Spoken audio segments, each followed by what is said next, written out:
Welcome to 24 Hours of Pass, Evolution of the Data Platform. We're excited you could join us today for Leila Etaati's session, Treasure Map, Choosing the Right Algorithm in Azure ML. This 24 Hours of Pass event consists of 24 consecutive live webcasts, delivered by expert speakers from the Pass community. Sessions will be recorded and posted online after the event. To access any on-demand sessions, please visit 24hoursofpass.com for all the session links. My name is Hambly. I'm the moderator for this session. I'm a London and Professional Development VC chapter leader, and I love to present sessions for Pass. I've done many sessions at SQL Saturdays, last 5 Pass Summits, and a number of UK events like SQL Bits and others, and I love sharing my knowledge. I have a few introductory slides before I hand over the reins to Leila. Leila, next slide, please. So, technical assistance. If you require any technical assistance, please type your question into the question pane located on the right side of your screen, and somebody will assist. The question pane is also where you may ask any questions throughout the presentation. Feel free to enter your questions at any time, and once we get to the Q&A portion of the session, I'll read your questions aloud to the speaker. You're able to zoom in on the presentation content by using the zoom button located at the top of the presentation window. Please note that there will be a short evaluation at the end of the session. Your feedback is important to us, so please take a moment to complete that. It will appear in your web browser following the session. Next question, please. Sorry, slide. I'd like to take a moment to thank our presenting sponsors, Microsoft, Amazon Web Services, Hortonworks, and Redgate. In addition, I'd also like to thank the supporting sponsors for this event, SQL Sentry, ScanDisk, and Hewlett Packard Enterprise. At HP, they don't just believe in the power of technology, they believe in the power of the people when technology works for them. To help you create, to make the digital tangible, to harness the power of human information. At HP, they work to make what you do matter even more. The staging of 24 Hours of Pass would not be possible without their generous support, and they are the reason this event is available free of charge. Next slide, please. Join Pass. Make sure you explore everything else Pass has on offer for data professionals. You can join local user groups around the world, special interest groups, find free online resources through our Learning Center, and read up on the latest community news in the Connected newsletter. Next slide, please. This session is presented by Leila Etaati.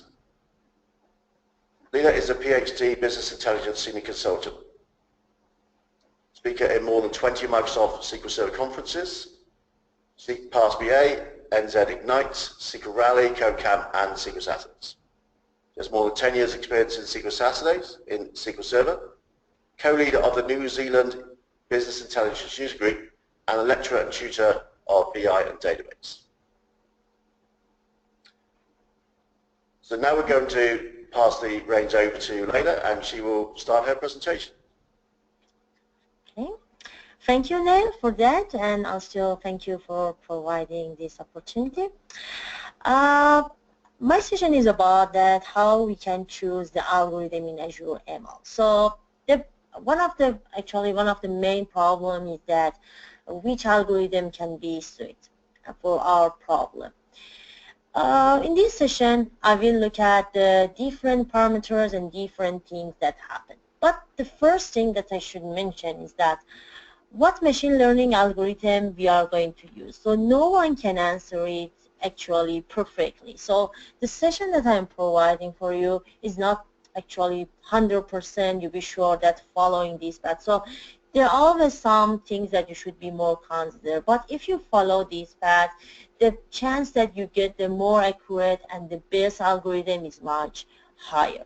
So even the most experienced data scientist cannot tell which algorithm will perform best before trying them for you. So it's always recommended to test different algorithms and see them, and also definitely feedbacks and tips from experts will be helpful. So before we start, I want that you look at the machine learning process. What's the process we have? That's a crisp model That's for machine learning and also data mining process. So the first step is about understanding the business, what's the business problem, what sort of problem we have, and what's related. Is it related to sale? Is it related to marketing, or related about the productions? So the main problem. And for example, sometimes you just want to predict the sale, you just want to find the current trend in the sale. So what's exactly the problem? The second step is about understanding the data. So to do the machine learning, we should know our data. We should have a good data.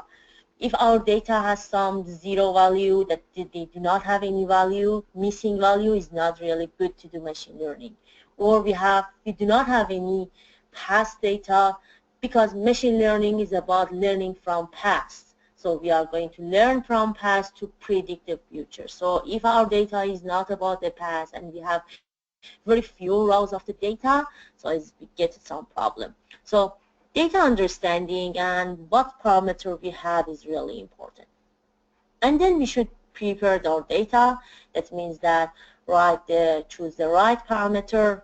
For example, for selecting the bike from AdventureWorks example, that I think that most of you are familiar.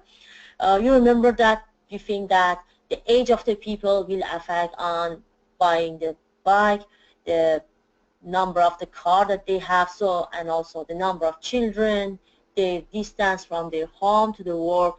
So you see that, so selection of the right parameters is really important.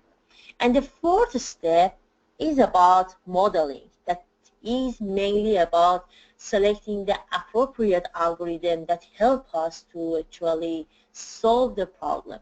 So in this session, I mostly focus on this part. Definitely the other parts, the other steps before steps affect this one.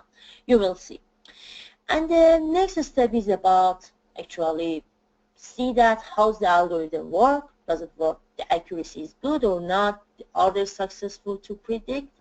And then if everything is okay, we can deploy our model and use it in a real situation. So this is all about the machine learning process that you can find in any machine learning structure. So choosing the right algorithm, actually I can say that it's related to three main points. Problem nature, what sort of problem you have. That means that the nature of your problem, are you going to predict something or you just want to see the current trend in the data? Nature of the data, what sort of data you have, how's the relationship between the existing data that you have. So as you see that, it's more related to the data preparation and data gathering and data understanding. And also the problem nature mostly related to the business understanding phase. And next, algorithm specification. Each algorithm has a specific parameter and a specific feature that's suitable for specific problem. So, and also the accuracy, the training time of each algorithm varies from other. So to choose the right algorithm, these elements really important and can affect on our selection. Definitely there are many other ones, but for this session I'm just focused on these three main algorithms, the three main components and main things. So the first step, I'm going to look at the what's your problem nature. So the first sign, if you want, is the what's your problem nature. Are you going to organize your data? That means that you have a data, for example, about the previous your customer. You are going to see that how they behave. Or for example, you have some visitor in your website and you are going to see that how's their click trend. Are they going to mostly click on the, for example, on the specific project, how they behave. So you are not going to actually predict something. You are going to actually classify them. Another part is about the predicting. For example, you have a trend about their last year's sales and you have specific customers. You are going to see that how they behave. Are they going to actually the same sell in the next year? You are going to predict based on the sale that you have. So kind of the supervised learning. And then The last nature that you may have is about the finding the actually fraud, finding the specific point in the data that is not usual and not similar to other. I'm going to have a look on this, and also you will see a demo on descriptive analysis, that means about finding the pattern in the data and also in a prediction on that. So what is supervised learning? Supervised learning algorithm, actually they are going to make the prediction. They are going to make, we call it predictive analysis. They are going to predict based on the set of example and history that they have. For instance, historical stock prices, or for example, predict the current sales, the current benefit that we will have in future. And for all of them is actually we are going to train our model based on the previous data. And definitely we are going to find a pattern for example, selection of the bike. So we are going to see that how the other parameters like age, like number of the car and the other will be affect on buying the bike. So you see that we said that we are going to predict the number of the bike that we want, or for example we are going to predict the sale. So this is the things that actually we supervise this learning. We want to our algorithm learn more about how people will be, for example, will become our customer. Are they become our customer or not? So we ask to prediction based on a specific variable. So each algorithm looks for different types of pattern. After the algorithm has found the best pattern, then use prediction based on that. It's really popular, is one of the popular type of the machine learning approach. I will be showing a demo on this and you will see that how it works. The second type is actually unsupervised learning. There is nothing that we are going to predict. We just want to observe. We just want to organize the data in the same way that we can actually talk about it. So we are not going to predict something. We just look at the current organization of the data there, and just we are going to look at them. Another part of the problem is about the anomaly detection.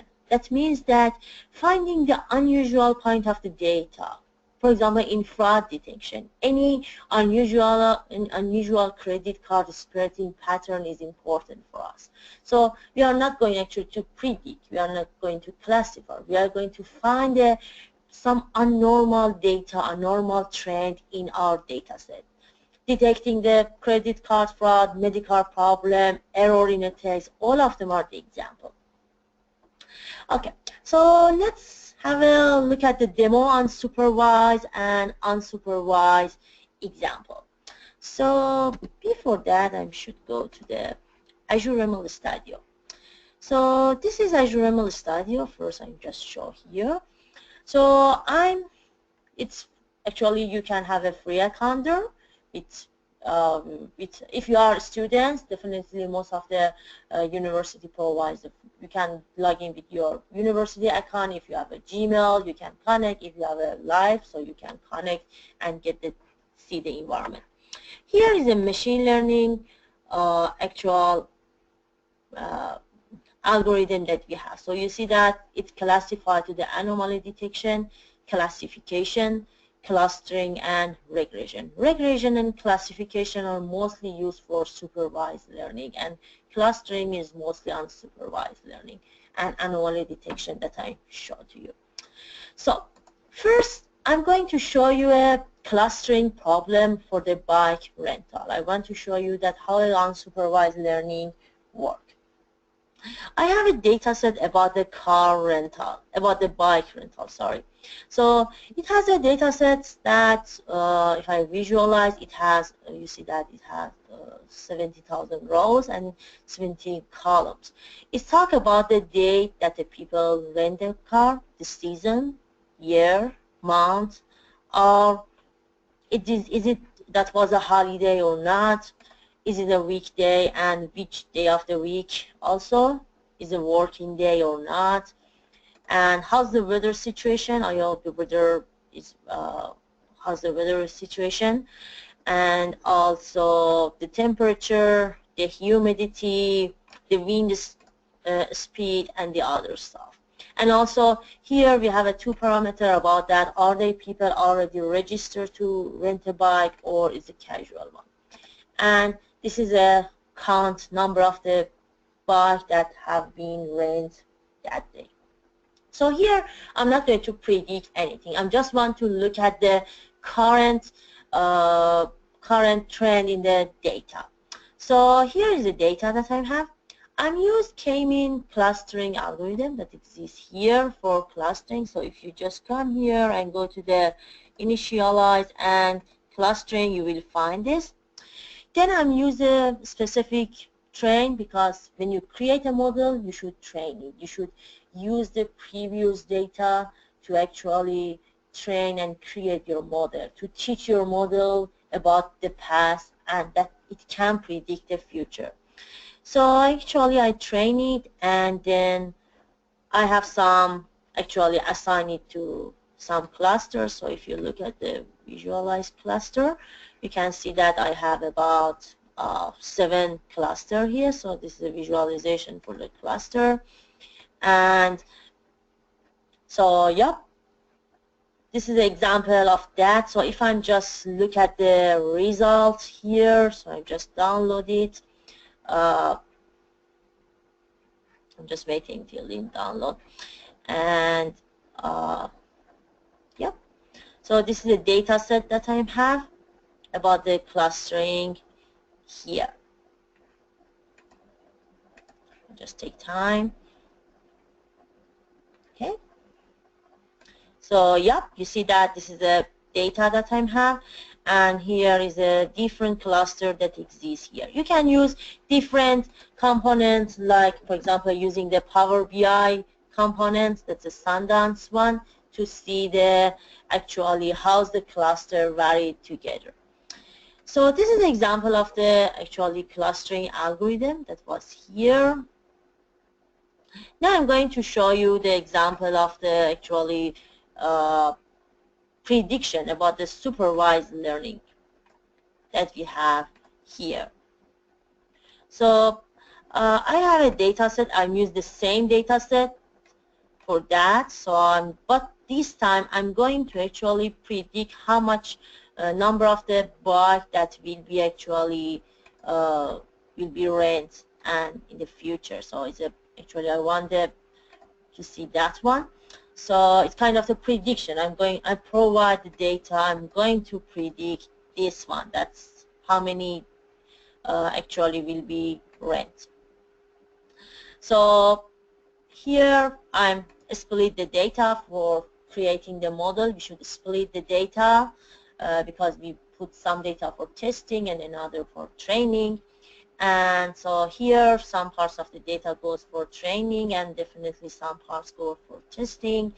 And I'm using the boosted decision tree here. So if you back to the machine learning in initialize, I'm using the one of the class regression model because actually this is a problem here that I'm going to look at the how many. It can be 1 to 100. So that's a kind of the prediction that we are going to see, that how many data will be actually rent, how many bike actually we are going to rent. It's not just the category. There's a difference actually between the classification and regression. Both of them are supervised learning, but classification are mostly used for predicted classes. For example, you have a 5 group of offers for your customer. You are going to predict that which customer will purchase which type of these offers. So you are not going to predict a continuous value. You are just going to predict that which customer go for which offer 1, offer 2, or offer 3. But sometimes, like here, you are going just to predict that the people, are they going to buy, how many bikes they are going to buy. So it's, for example, 1 to many. So here, that's why that I'm using the regression one. Regression is actually for the continuous variable. And I'm just split train, and then I have the result of the theta here. So yeah, this is the result. This is the actually score level for that. So the prediction was that. So you see that there are some differences, but yeah, it can be sometimes similar. So this is the actually usage of the, so you see that with one data set, I can do the clustering, and also I can do the supervised learning and unsupervised learning. I'm saying that there's a possibility that you visualize your data here. So for example, for the clustering algorithm, you can just actually import it. So I'm just connect to the one that I'm just actually download it. Okay, so I'm just find it. It's where is download. So yep, I'm just download it again. Okay, so this about the supervised learning and unsupervised learning. I will talk about the this part, the visualization, at the end if you have time, because this may take longer. So back to the other parts about the second sign. So I'm just talking about the first sign, that's about the problem nature. So problem, are you going to classify or you are going to predict? The second nature is about the data.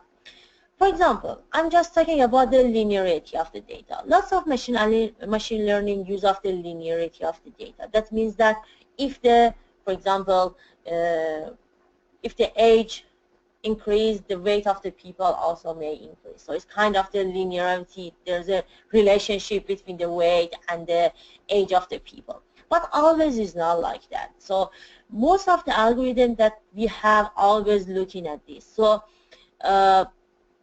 these algorithms actually are shown that the trends follow a straight line. So I'm going to show you some example of that. Look at here. We have income and also we have age. It's not that actually when the age increase, income increase. No. In the some age, you see that the people get retired and they have lower income. So it's not like that. So if you consider that the people who purchase basic service and also they purchase premium service, you see that it's definitely become lower in different age, and you see that it's mostly in age 14 and 15, and after that it's not that. But there, for example, using a linear algorithm is considered that by increasing the age of the people, income also will be increased. But in reality, you see that is not correct. So it's really important to see that how your data is working. If it's not linear, do not use linear algorithm like linear regression and the other one. Or another example about the number of the coffee that you will be actually sold in a store and time of the day. So if you're using a linear algorithm, it says that if actually from morning till evening, so the number of the coffee will be decreased. But you see that there is a trend at the, for example, at 10 or something, people are more interested to go and actually drink coffee. So you see that the linear one is not really good, and is not the actual data is kind of the S-curve one, and the linear one is not working here. So here is actually data with a non-linear trend. So if you use the actually a linear algorithm, you will be fair. Definitely there are many other important things about the data, but for this session I'm just focus on the linearity of the data. So going to the actually next one, the accuracy and the training time. One of the important things about the algorithm is about the accuracy, how they are accurate. There are many approaches to actually to see that how they actually behave, and are they enough accurate to predict something or not.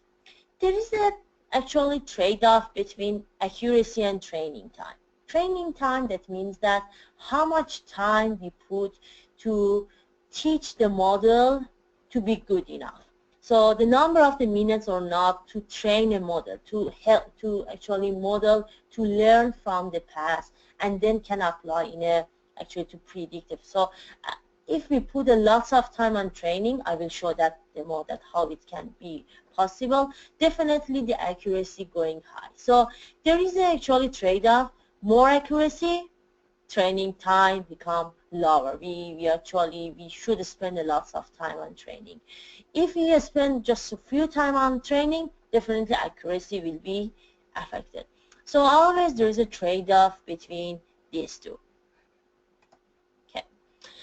So one of the actually things about the algorithm is about the number of the parameter. Hopefully Azure ML provides the environment that you can actually change the algorithm parameter. This feature was available in, for example, in data mining tools in the SSIS one, but in Azure ML there is lots of more capability that you can change the parameter, and it's really good because by balancing the parameter you can reach a more accurate and best algorithm. So the now algorithm with large number of parameters require more trial and error to find a good combination. So if you choose an algorithm that has lots of parameters, it helps to be more accurate, but definitely, as I've said, the training time will be affected. So it often achieves very good accuracy, but finding the right combination of parameters always is a bit challenging. So let's look at the one approach that you can use to actually find the best set of the parameter. That is about Tune Model Hyperparameter, or the previous name was sweep parameter. That actually automatically tries all the combination of the parameter for the algorithm and then find the best of them. So it's actually really great to check all of the parameters, but definitely time consuming. So let's see, before I show you in a demo, I just want to provide the things that has happened. In normal way, we actually have the data. We split the data, some parts for test and some parts for training. So, and then based on that, we create a model. This is a formal parameter, and also we use a specific parameter for the algorithm to create. Now we are going to be more accurate and to actually have better response. We are going to actually split our data into, for example, 5, 6, or any fold or sub data. And then we do the train and test for each of these. So for example, instead of having the, for example, one file for test and one file for training, you see that we have about 10 files here. So each of these data will be actually create a separate model for each of them. And in each of them, we are going to see that how they are accurate. And by this, we can find the best parameter set that we have for the each model. So let's look at that example here. First, I'm going to show on the here. So I have a problem about the Titanic. I know that many of you have heard about that. There was the Titanic actually disaster. That time actually the main, that the problem of the Titanic was that when it actually crashed the iceberg, what happened, the number of the boat that available there was not comparable with the number of the people who were in the ship. So they try to follow an algorithm. So they, for example, they said that the people who are in passenger class, higher passenger class, for example, passenger class 1 or 2, they has priority, and then the passenger class on the 3 can go. And also they consider the gender of the people. Female has more priority. You see the film that first Rose go and then Jack. And also the age of the people also matter. So I use this case. So I have a data. I have some information about passenger IDs, are they survived, the passenger class, gender, age, and the other information. I'm going to actually show you how we can solve this classification problem. This is a classification problem because we are going to see people survive or not. There is a two case, so it's classification problem. I will solve this problem based on the actually first very simple train. So I'm going first use this approach, and then I will show you how this approach, using this approach, that means I divide the data into sample and partition the data, will be more accurate than this approach. So to do that, I have data set. I should clean the data, because if you look at the data here, you will see that for example, for age, we have 177 missing value here, so it should be actually deleted. And also we just need some specific column. So if I just show you, I'm remove the other columns. So I know that the passenger class, gender, and age of the people will affect on their survival. So I just consider this one.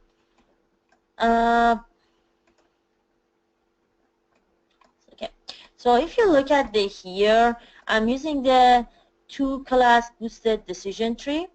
And I'm just use the single parameter, and I provide the parameter myself. I'm said that I'm not going to test all of the parameters. So here is a parameter for this algorithm. I just set them, for example, the number of the leaf for the tree, leaves for the tree, a minimum number of the sample per leaf, and everything is be constant. So for example, if you consider these three, everything, the number of the leaf, the number of the branches, or everything is constant. While here, while back to here, I'm use the same algorithm, but here I'm set that instead of choosing the single parameter, I set that parameter range. That means that I want to try all of the parameter. I want to see that how many leaves I should have here, how many branches I should go down. So I'm not set that I just want, for example, 5 leaves. That's enough for me. No, I want to find the best combination. To do that, so I put it as a parameter range, and you see that when I'm selecting as parameter range, it's using to actually try different number of the leaves and their order. Also, I have to, so here instead of doing the split data, that just means splitting to the train and test, I'm going to use the partition and sample. That means that I'm going to, if you back to this slide, I'm going to actually divide the data into different folds. I want to create a model for each of these parts of the data, and then based on that, decide that which parameter works better. So here, use the partition and sample component and connect the data to here, and here you specify the number of the fold or the number of the sub data that you want, and I'm set that assign to the fold. So also you can, for example, use head. That means that just assign the data based on the first top the data, but I'm using the assign to folds. Then I'm using this component, that is Tune Model Hyperparameter. This model actually goes through the going to check the different parameter range on different data sets. So here you see that we have different data sets. So this component, Tune Model Hyperparameter, are going to check the different combination of the parameter on each of these data. So definitely we are going to experiment different data. Definitely comparison with this one, we get better results. So here I said that I want to actually random sweep. So that means that just select the random parameters. And here, because it's also train the one, you see that I'm doing using the train in this file, while here we use the train model. So it's Tune Model Hyperparameters also have the train component. So instead that I'm going to train the data to based on the actually survive, people are going to survive or not. Based on that, I'm going to run the model. So when I run the model, I actually run it before because it takes time because I'm using the hyper model. So if I run it, it definitely take lots of time to be actually run. And if you look at the evaluation here, so you'll see the blue line is related to the one that I'm using the tune parameter, tune actually hyperparameter. So you see that is much related to the actually accuracy is much higher than this one. So let's look at the some parameters. So I'm just click on the tune parameter, the algorithm that I'm using the tune parameter. You see that the accuracy is about 89. While if I'm back here and I select another one that I'm just follow the symbol, you see that it's about 78. So you see that how selection, how checking different parameters will affect on accuracy. But definitely if I run the project again, it takes a lot of time to run. So it's actually trade-off. If you use a more accurate one, but definitely you will lose your time. So you should decide on which part. Yep, so back to the slides. Okay, another important thing about another important element that will affect on the accuracy and performance of an algorithm is number of the feature that we're using. So the number of the feature that be a lot, definitely it can actually, the large number of features can bog down some learning algorithm and make actually training time actually very long. So for example, I have a data set that has about 86 columns, and the problem is that are there 86 columns are necessarily important? So you should decide. So the algorithm, some algorithms actually accept the is restricted the number of features, some not. So it's really important that also to increase the accuracy and training time of the algorithm. Also, you should check the number of the features. That's really important.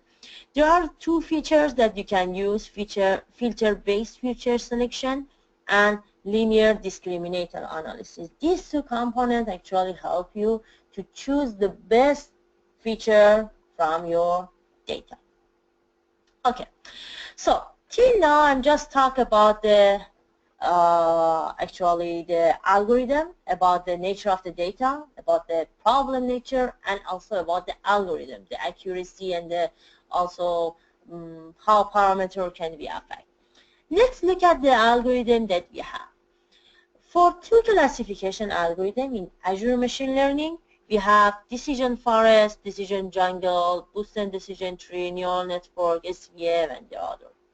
So if you look at, I provide a chart that you can look.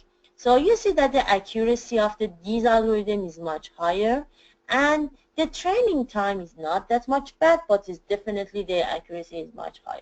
While the logistic regression, the training time is really good. That means that it's really fast, but it doesn't have any good actually accuracy. Also look at the here. So you see that the neural network has actually accept lots of parameters. That means that it's really flexible and you can actually change the parameter there.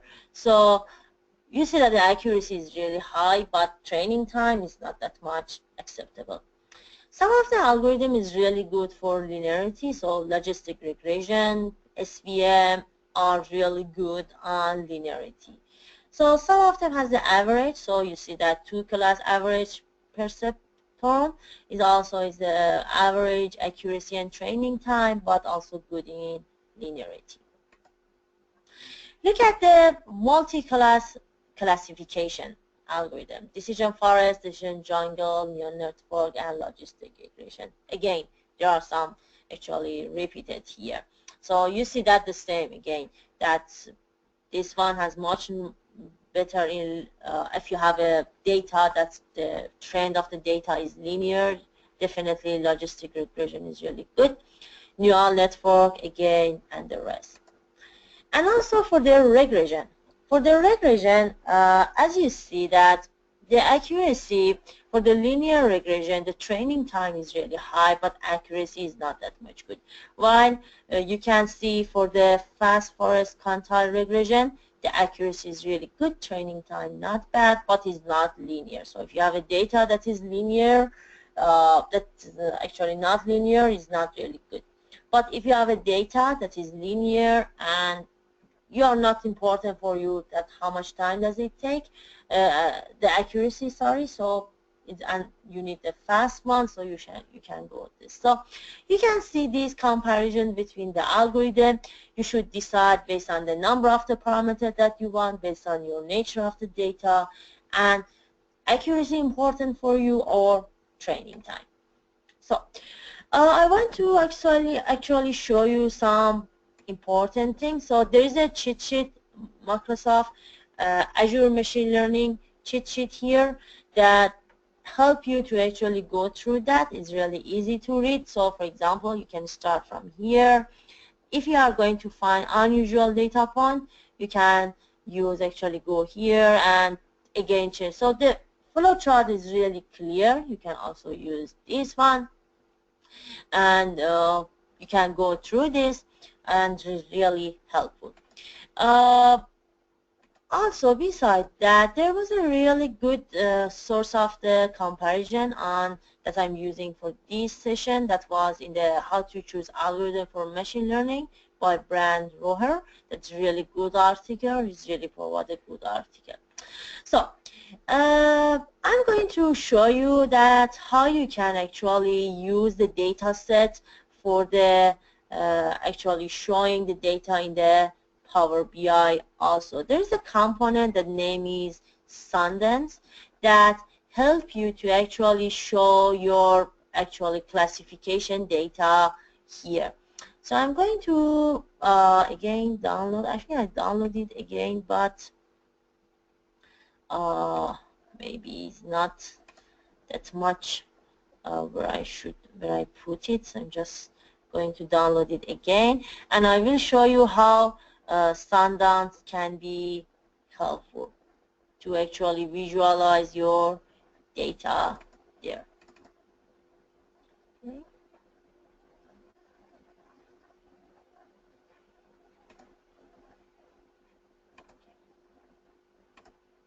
I'll just copy that one. And I put it here. And now get the data from Excel, from desktop, and okay. I hope that is, oh sorry, clustering, yep. So get the data again. I will do that. I want this, all the data, and if I find it, I'm not sure about the name. Yep. Okay, yep.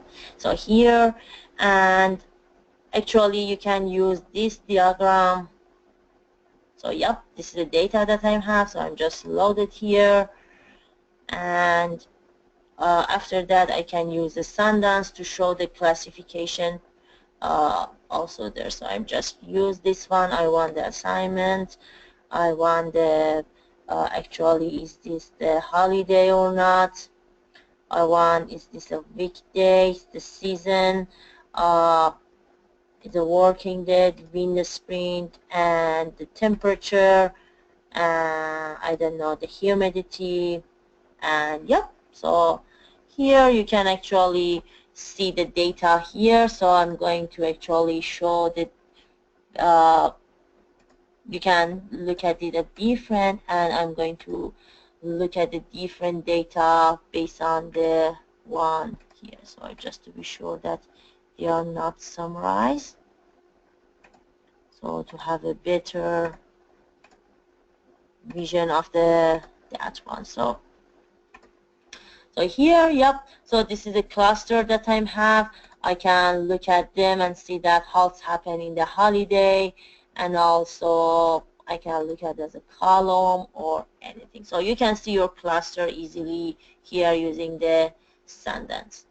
So yep, this is all about this session. I hope that you actually get the thing here, and yep, if any question. So hi Leila, it's Neil here. So Yep. anybody who has any questions, please do post those into the question Q&A window, and we can ask those now. So we'll wait to see what those come through. I have a question myself that I wanted to ask, and so as I'm kind of getting to learn about kind of machine learning, understanding these different algorithms, and you did a quick kind of screenshot of the cheat sheet there, which is very useful. So and also the regression kind of matrix to show accuracy, training time, etc. Is there online resources that we can go and kind of play with this stuff outside of the kind of setting up an account ourselves? Is there kind of some demo areas for this? You mean that some source that we can actually see that how it's actually we cannot, it depends on the data. It always recommend that you run different algorithm. For example, if you are running a clustering algorithm or for example regression, it always recommend that look at the different ones, run for each of them, and then see the accuracy and compare. So it's not always says that this is the rule that you should, always this algorithm has much more accuracy. But this is something that overall we can say that it can be here. But yeah, there is many academic actually tutorial that they discuss the accuracy and training time of them. But as I've said that they couldn't 100% says that this is accurate or not, so it's very hard to tell 100%.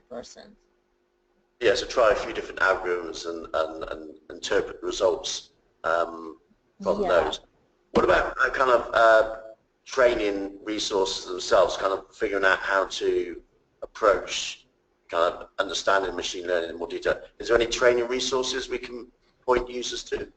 They are actually learning for example, how the clustering algorithm work and also how the regression work. They are really actually, they help us actually to know how they behave, and also finding their behavior, are they good for self of data. There are many courses in Coursera. I don't know if I'm familiar with Coursera. They are really good courses, the machine learning part. And the R community actually. The R community also have a good sources for learning the machine learning and how these algorithms help. So for example, there is for clustering here in Azure ML, we just have one algorithm, that is K-mean. But you know that we have the capability to write our R code into Azure ML, so we can actually use them. There are many in Coursera. There are many. A question has come through. The question is Azure ML your main tool for ML? So is Azure the only kind of platform that you use for machine learning currently yourself?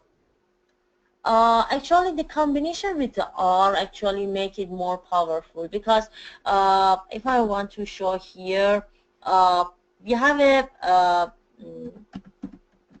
just showing. We have actually the component here to execute R script and execute Python script that help us, to improve this one. So to be able to get a better use of the machine learning, it's always good to actually combine that. Yes, the algorithm is trustable, but because of our data nature, maybe sometimes we have to just write our own, for example, decision tree or own class string based on change the some parameter. So the combination of the using the R and Python with Azure ML definitely will be really helpful. I saw earlier in your presentation you used Power BI to visualize some of the results from the clustering information. Is that something that you kind of generally do when you try to interpret results? You also visualize them, because a bunch of numbers obviously is sometimes hard to extract the data from. Exactly, that's the thing. So here, because we do not have that much visualization component here, so yeah, one of the good things about the Cortana, so you know that Azure ML is part of the Cortana suite, is that it's able to connect to Power BI and get the visualization out of there. So any prediction, anything, mostly for clustering that you want to see the descriptive analysis, is really good to connect it to the Power BI or any other dashboard things that helpful. Yep. Excellent. Well, it looks like we've answered all the questions that we have today. Actually, there's another one that's come through, so hold your horses here. So how do you decide when a machine learning model is good enough? It's a great question there from Andy. Yep, sure. Okay, so actually there are many parameters. So for example, in the how many bytes here. So if you actually look at some of the parameters here, so for each algorithm we have different statistic parameters. We use the actually evaluate parameter, that's the evaluate model here. Actually I should run it again. It provides some statistic about the accuracy of the model. So if for example, if you're using the regression model, if the error, there's a parameter about the error, about the distribution of the error. If the error is really lower, that means that it's really fit the model, it's really good, able to predict that one. So based on each model, if you're using the regression, the differences of the error is really good. So I'm just going to show you, yeah, here. For example, yeah, this one is really not good actually. So you see that the absolute error is really high, and also the root. So it should be actually, it's much as close to 0 is much better. And yep, so for each actually for each algorithm we have different measure to predict that, to say that are they good enough or not. So here in the hyper model, I also want to show you something. If I can reach this one, yeah, here. So you remember that I'm used the Tune Model Hyperparameter here to actually enhance the performance. So you see that we have a different metric for classification and for regression model. So you see that there are accuracy, recall using the F-score test. There are many things to actually test that is it good or not. So at the evaluation, when I put the evaluation component, then it also shows some of them to me.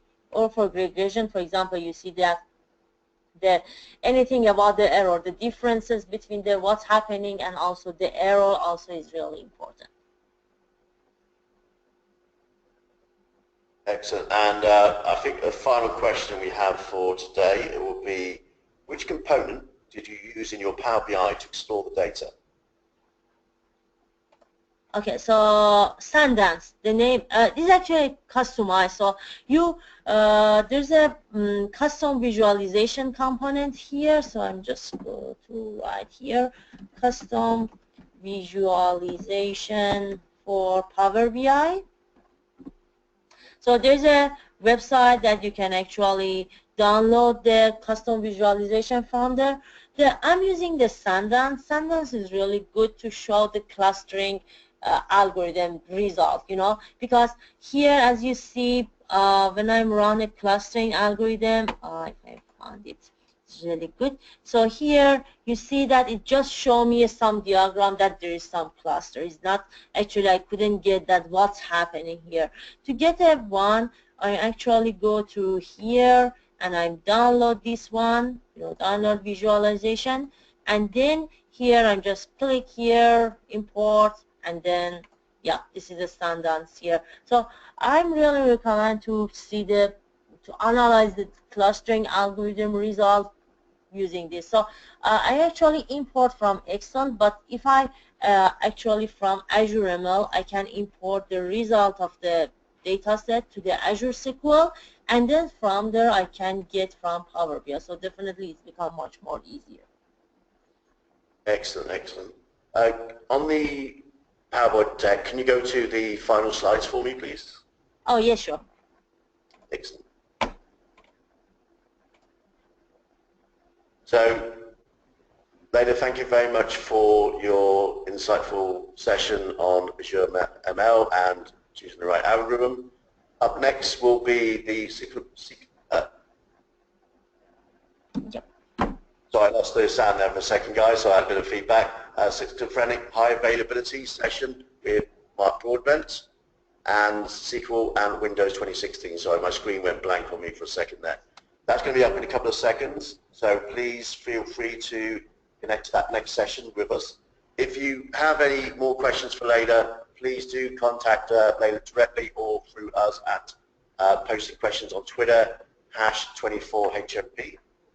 Again, we'd like to thank all of the sponsors for their time, and thank you for attending this 24 hours of past session. Yep. Thank you, Ned, and thank you for all of attendance. And yeah, please send your questions if you have. Thank you. Thank you, guys, and don't forget to fill in the feedback form that's going to come up shortly after this session. Thank you. Goodbye. Thank you. Bye.